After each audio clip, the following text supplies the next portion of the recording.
Good evening. ഇന്നത്തെ class ഞാൻ ആരംഭിക്കുകയാണ്. ഇന്ന് ഞാൻ നിങ്ങൾക്ക് പറഞ്ഞു തരാൻ പോകുന്നത് കമ്പ്യൂട്ടറിൻ്റെ ബ്ലോക്ക് ഡയഗ്രത്തെക്കുറിച്ചാണ്. കമ്പ്യൂട്ടറിൻ്റെ ബ്ലോക്ക് ഡയഗ്രത്തിൽ വരുന്ന കാര്യങ്ങൾ ഇതൊക്കെയാണ്. ഫസ്റ്റ് വൺ, നിങ്ങൾക്ക് കാണുമെന്നറിയില്ല.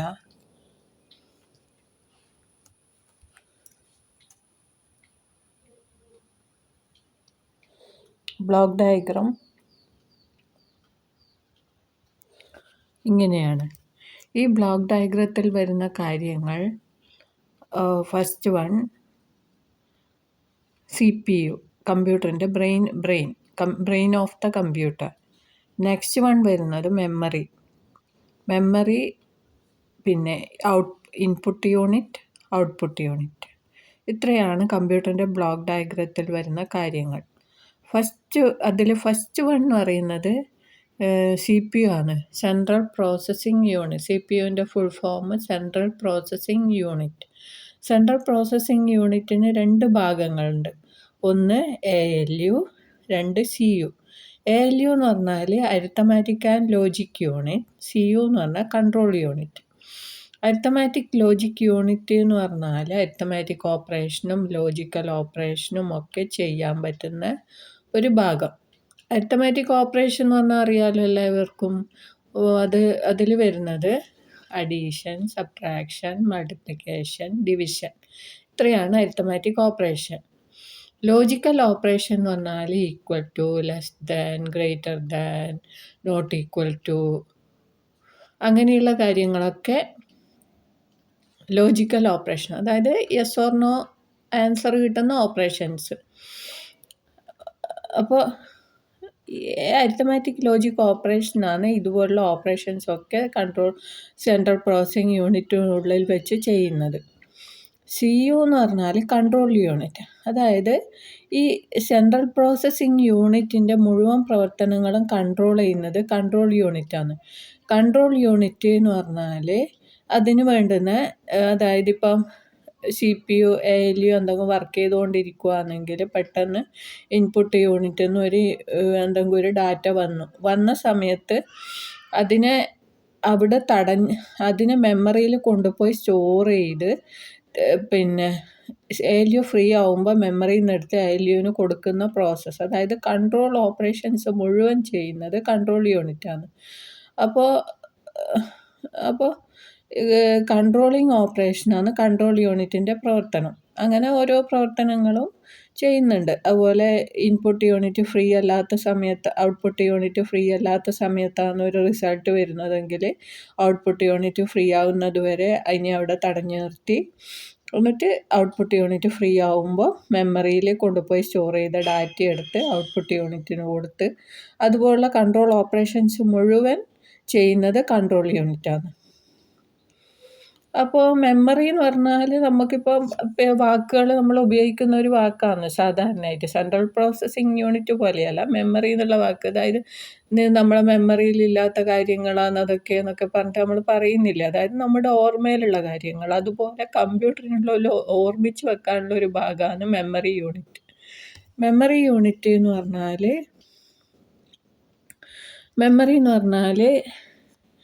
ഇപ്പം നമുക്ക് ഇപ്പം ഞാൻ പറഞ്ഞല്ലോ, അരിത്തമാറ്റിക് ലോജിക് യൂണിറ്റ് ഫ്രീ അല്ലാത്ത സമയത്ത് ഇൻപുട്ട് യൂണിറ്റ് കൊടുക്കുന്ന ഡാറ്റ മെമ്മറി കൊണ്ടുപോയി സ്റ്റോർ ചെയ്യുക, ഔട്ട്പുട്ട് യൂണിറ്റ് ഫ്രീ അല്ലാത്ത സമയത്ത് ALU പുറപ്പെടുവിക്കുന്ന ഡാറ്റ റിസൾട്ട് മെമ്മറി കൊണ്ടുപോയി സ്റ്റോർ ചെയ്യുക. അതുപോലെ മെമ്മറി ഇപ്പം അങ്ങനെയുള്ള കാര്യങ്ങളൊക്കെ മെമ്മറിയിലാണ് സ്റ്റോർ ചെയ്യുന്നത്. അതായത് മെമ്മറി ഉണ്ടെങ്കിൽ മാത്രമേ നമുക്ക് കാര്യങ്ങൾ സ്റ്റോർ ചെയ്ത് വെക്കാൻ പറ്റൂ. അപ്പോൾ കമ്പ്യൂട്ടറിൻ്റെ മെമ്മറി തന്നെ 2 തരത്തിലുണ്ട്, റാമും റോമും. റാം എന്ന് പറഞ്ഞാൽ റാൻഡം ആക്സസ് മെമ്മറി, റോം എന്ന് പറഞ്ഞാൽ റീഡ് ഓൺലി മെമ്മറി. റാം എന്ന് പറഞ്ഞാൽ ഇപ്പം നമുക്ക് ഒരു വോളറ്റൈൽ മെമ്മറി, അത് റാം.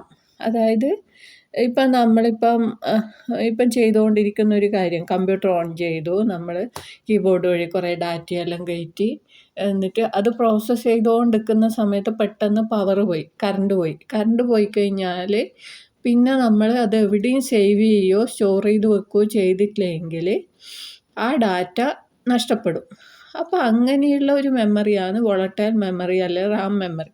പക്ഷെ അവിടെ ഡാറ്റ ഉണ്ടെങ്കിൽ മാത്രമേ നമുക്ക് പ്രോസസ്സ് ചെയ്യാനും പറ്റൂ. അപ്പം അങ്ങനെയുള്ള ഒരു മെമ്മറിക്ക്, അതായത് കറണ്ട് പോയാൽ ഡാറ്റ നഷ്ടപ്പെടുന്ന മെമ്മറി എന്നുള്ള അർത്ഥത്തിലാണ് വോളട്ടൈൽ മെമ്മറി എന്ന് പറയുന്നത്.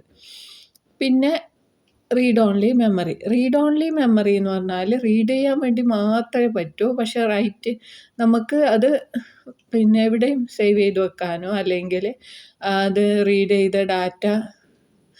ചെയ്യാൻ വേണ്ടി മാത്രം, അതിൻ്റെ അകത്തൊന്നും സേവ് ചെയ്യാൻ പറ്റില്ല ആ മെമ്മറിയിൽ.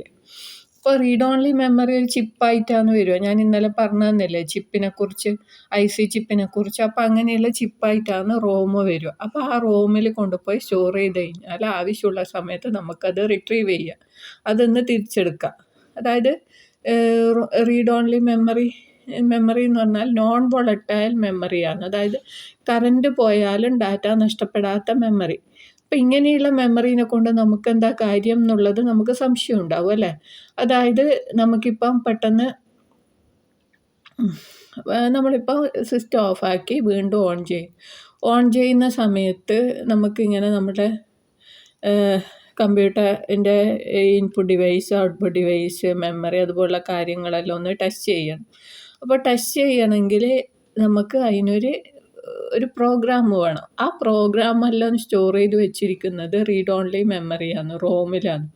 അതായത് ഇല്ലെങ്കിൽ പിന്നെ നമ്മൾ ഓരോ പ്രാവശ്യവും കമ്പ്യൂട്ടർ ഓൺ ചെയ്യുമ്പോൾ നമ്മളിത് കമ്പ്യൂട്ടർ സപ്ലൈ ചെയ്ത ആളടുത്തേക്ക് പോകേണ്ടി വരും ഇത് വാങ്ങിക്കാൻ വേണ്ടിയിട്ട്. അപ്പോൾ അങ്ങനെ അല്ലാണ്ടിരിക്കാൻ വേണ്ടിയിട്ടാണ് ഈ റോമിൽ ഈ പ്രോഗ്രാം സ്റ്റോർ ചെയ്ത് വെച്ചിരിക്കുന്നത്. അപ്പോൾ ഓരോ പ്രാവശ്യം സിസ്റ്റം ഓൺ ചെയ്യുമ്പോഴും ഈ പ്രോഗ്രാം ഓണായി വന്നിട്ട് ഇത് വർക്ക് ചെയ്തോളും. അപ്പോൾ അതാണ് റോം എന്നുള്ള മെമ്മറീൻ്റെ പർപ്പസ്. മനസ്സിലായല്ലോ. അപ്പോൾ നെക്സ്റ്റ് വരുന്നത് ഇൻപുട്ട് യൂണിറ്റ് എന്ന് പറഞ്ഞാൽ ഇൻപുട്ട് എന്ന് പറഞ്ഞാൽ നമ്മൾ ഇൻപുട്ട് ചെയ്യുന്നത്, അതായത് നമ്മൾ കൊടുക്കുന്നത് എന്ന് പറഞ്ഞാൽ നമുക്ക് ഡാറ്റ സപ്ലൈ ചെയ്യാൻ വേണ്ടിയിട്ട് കുറച്ച് ഡിവൈസസ് ഉണ്ട്. അതായത് കീബോർഡ്, മൗസ്, അങ്ങനെയുള്ളതെല്ലാം നിങ്ങൾ കണ്ടിട്ടുണ്ടോ. കീബോർഡ്, മൗസ്, അതുപോലെ സ്കാനർ, അതുപോലെ എന്താ പറയുക, അങ്ങനെയുള്ള കാര്യങ്ങളെല്ലാം. പിന്നെ അതുപോലെ CD, DVD, ഇതൊക്കെ ഇൻപുട്ട് ഡിവൈസായിട്ടും ഔട്ട്പുട്ട് ഡിവൈസായിട്ടും ഉപയോഗിക്കാൻ പറ്റുന്നതാണ് CDയും DVDയും ഒക്കെ. പക്ഷേങ്കിൽ നമ്മൾ സാധാരണ കോമൺ ആയിട്ട് ഉപയോഗിക്കുന്ന ഇൻപുട്ട് ഡിവൈസസ് കീബോർഡും മൗസുമാണ്. അപ്പോൾ ഈ കീബോർഡും മൗസും ഉപയോഗിച്ചിട്ട് നമ്മൾ എന്തെങ്കിലും ഈ CPU ഉള്ളിലേക്ക് കൊടുത്തിട്ടുണ്ടെങ്കിൽ അത് നമ്മൾ പ്രോസസ്സ് ചെയ്യേണ്ട ഭാഗം ഫ്രീ ആണെങ്കിൽ അത് പെട്ടെന്ന് പ്രോസസ്സ് ചെയ്യും. അല്ലാത്ത കേസാണ് മെമ്മറി കൊണ്ടുപോയി സ്റ്റോർ ചെയ്ത് CPU ഫ്രീ ആവുന്ന സമയത്ത് ഇങ്ങോട്ടേക്ക് എടുക്കും. അപ്പോൾ ഇങ്ങനെയുള്ള കാര്യങ്ങളാണ് ഈ ഇൻപുട്ട് യൂണിറ്റ് ചെയ്യുന്നത്. അതായത് നമ്മൾ കൊടുക്കുന്ന ഡാറ്റ, നമുക്ക് കമ്പ്യൂട്ടറിൻ്റെ ഉള്ളിലേക്ക് ഡാറ്റ ഇൻപുട്ട് ചെയ്യാൻ സഹായിക്കുന്ന ഡിവൈസസൊക്കെയാണ് ഇൻപുട്ട് യൂണിറ്റിൽ വരുന്നത്.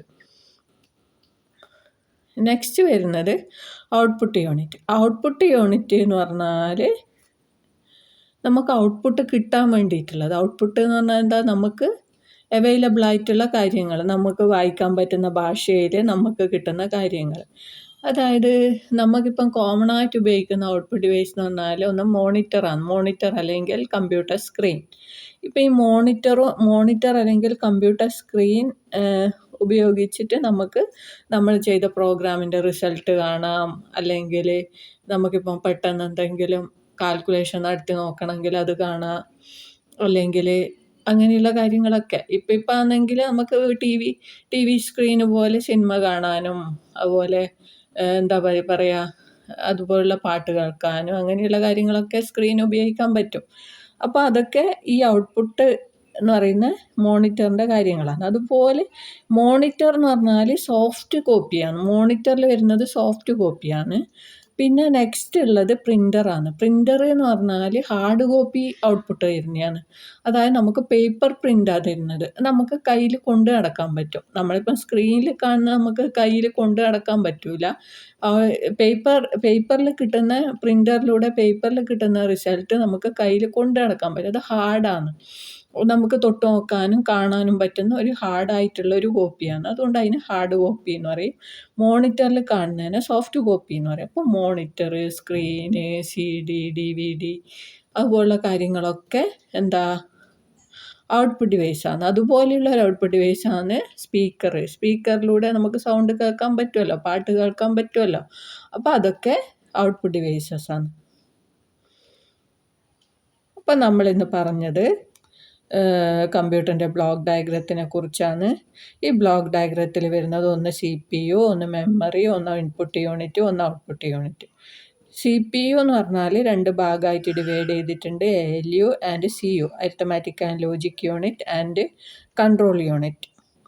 നെക്സ്റ്റ് വരുന്നത് മെമ്മറിയാണ്. മെമ്മറി എന്ന് പറഞ്ഞാൽ നമ്മുടെ ഓർമ്മ പോലെ തന്നെ, മനുഷ്യൻ്റെ ഓർമ്മ പോലെ തന്നെയുള്ള കാര്യങ്ങളാണ് കമ്പ്യൂട്ടറിൻ്റെ മെമ്മറി എന്ന് പറഞ്ഞാലും. അപ്പോൾ ഇൻപുട്ട് യൂണിറ്റ് ഫ്രീ ആകുന്ന ഇൻപുട്ട് യൂണിറ്റിൽ നിന്ന് എന്തെങ്കിലും ഒരു ഇൻപുട്ട് വന്നാലും CPU ഫ്രീ അല്ലെങ്കിൽ അത് മെമ്മറിയിൽ കൊണ്ടുപോയി സ്റ്റോർ ചെയ്യും. ഔട്ട്പുട്ട് യൂണിറ്റ് ഫ്രീ അല്ലെങ്കിൽ മെമ്മറിയിൽ കൊണ്ടുപോയി സ്റ്റോർ ചെയ്യും. അഥവാ ഔട്ട്പുട്ട് യൂണിറ്റ് ഫ്രീ ആവുന്ന സമയത്ത് മെമ്മറിയിൽ നിന്ന് എടുത്ത് ഔട്ട്പുട്ട് യൂണിറ്റിലേക്ക് സെൻഡ് ചെയ്യും. ഇതൊക്കെയാണ് മെമ്മറീൻ്റെ കാര്യങ്ങൾ. പിന്നെ ഇൻപുട്ട് യൂണിറ്റ്, കീബോർഡ്, മൗസ്, അതായത് നമ്മൾ ഡാറ്റ ഇൻപുട്ട് ചെയ്യാൻ ഉപയോഗിക്കുന്ന ഡിവൈസസ്, അതൊക്കെ വരുന്ന ഭാഗങ്ങളാണ് ഇൻപുട്ട് യൂണിറ്റ്. നെക്സ്റ്റ് വരുന്നത് ഔട്ട്പുട്ട് യൂണിറ്റ്. നമുക്ക് ഔട്ട്പുട്ട് കിട്ടാനുള്ളത്, അതായത് നമുക്കിപ്പോൾ എന്തെങ്കിലും റിസൾട്ട് കിട്ടണമെങ്കിൽ അതിന് വേണ്ടി സഹായിക്കുന്ന ഡിവൈസസ്, അതൊക്കെ ഉൾപ്പെട്ടിട്ടുള്ള ഭാഗത്തിനെയാണ് ഔട്ട്പുട്ട് യൂണിറ്റ് എന്ന് പറയുന്നത്. അതിൽ വരുന്ന കാര്യങ്ങളാണ് ഒന്ന് മോണിറ്റർ, ഒന്ന് പ്രിൻ്റർ. മോണിറ്റർ എന്ന് പറഞ്ഞാൽ സോഫ്റ്റ് കോപ്പിയാണ്. പ്രിൻ്റർ എന്ന് പറഞ്ഞാൽ നമുക്ക് തരുന്നത് ഹാർഡ് കോപ്പിയാണ്. ഇതോടെ ഇന്നത്തെ ക്ലാസ് ഞാനിവിടെ നിർത്തുന്നു. നന്ദി, നമസ്കാരം.